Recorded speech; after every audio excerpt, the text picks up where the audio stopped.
Good evening. The official Lloydminster by-election results are in, and former Deputy Mayor Rob Saunders has been chosen as the next mayor of the border city. Now, more than 2,000 ballots were cast yesterday, beating the turnout of the last city by-election. Now, Bart Petiesic has more. It was all smiles at the Lloydminster Golf and Curling Club last night as Rob Saunders celebrated the results with his supporters. Saunders won the election with 1,715 votes, with 340 people voting for Cheryl Ross.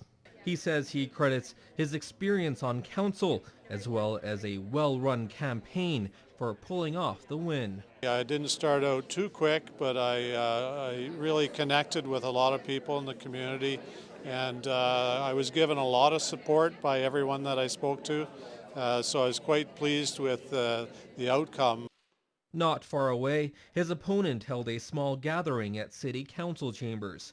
Cheryl Ross says she received a lot of support from those that she talked to through her campaign, but the numbers tell a different story. I was a little bit shocked, to say the least, and disappointed, obviously. This is third time around, and the people have spoken, and I guess that the outcome shows that. Including her 2 runs for council, this will be her 3rd failed attempt at local politics.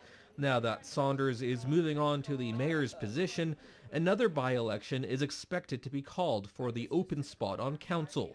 For now, Ross hasn't decided if she's going to run again. I'm not sure. I'm going to have to, like I said, give it some thought. I'm not sure where I'm at, and if I decide not to, then most certainly I'll just work hard for the next 3 years and see what it brings. Just over 2,000 voters came out to the polls this year.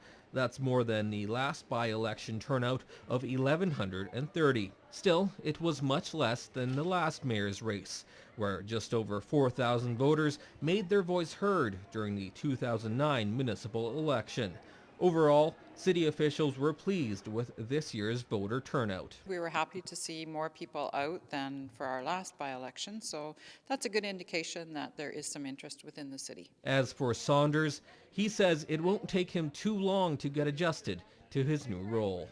This past 10 months I was involved as the full-time deputy mayor, sharing some of the responsibilities, and the last 3.5 months has been getting into kind of an interim routine. Now, of course, I'll be more disciplined and be focused on doing the work of the city. Rob Saunders' official swearing-in ceremony has been scheduled for the next City Council meeting on October 28th. Reporting from City Hall, Bart Petiesic, Newcap News. And the by-election results also show that Kelvin Fendelay has been elected as Lloydminster Catholic School Board trustee, winning with 144 votes. Well, a 25-year-old man wanted for various offenses in Lloydminster was arrested earlier today by White Bluff RCMP. Now, Joshua Starr was pulled over after being caught driving 91 kilometers an hour in a 60 zone in White City, Saskatchewan. Police then realized he was wanted by Lloydminster RCMP. Starr had warrants for driving under the influence, resisting arrest, as well as possession of stolen property. He is currently being remanded as police prepare to return him to the Lloydminster detachment. Well, it's a sad day at the Border City Petting Zoo. As we told you yesterday, the zoo is asking for the public's help in locating a stolen baby lemur. Well, today the owners have confirmed the baby lemur has been found dead. Now, the Sauves say they found the lemur at noon today, a mile from the zoo. While the Sauve says there were tire marks on the lemur and believes that the person left the animal by the facility and it was run over. RCMP are currently investigating. Well, Christmas will look a little different this year for thousands of High River residents displaced from their homes. Many families have been living in temporary homes since the worst flooding in Alberta's history. But as Kim Smith reports, a Lloydminster business wants to bring Christmas cheer to those affected.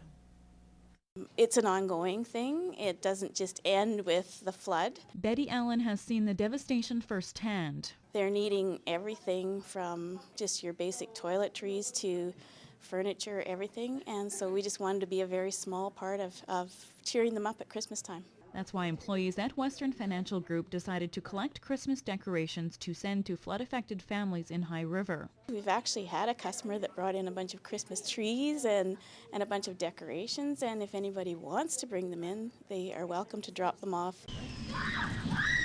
A makeshift neighborhood just north of High River has been built by the province.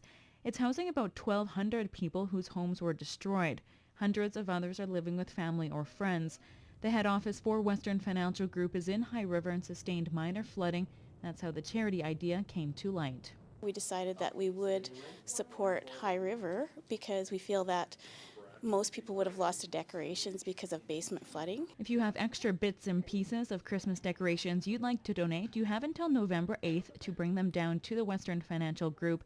The office is just off Highway 16 on 75th Avenue. Kim Smith, Newcap News.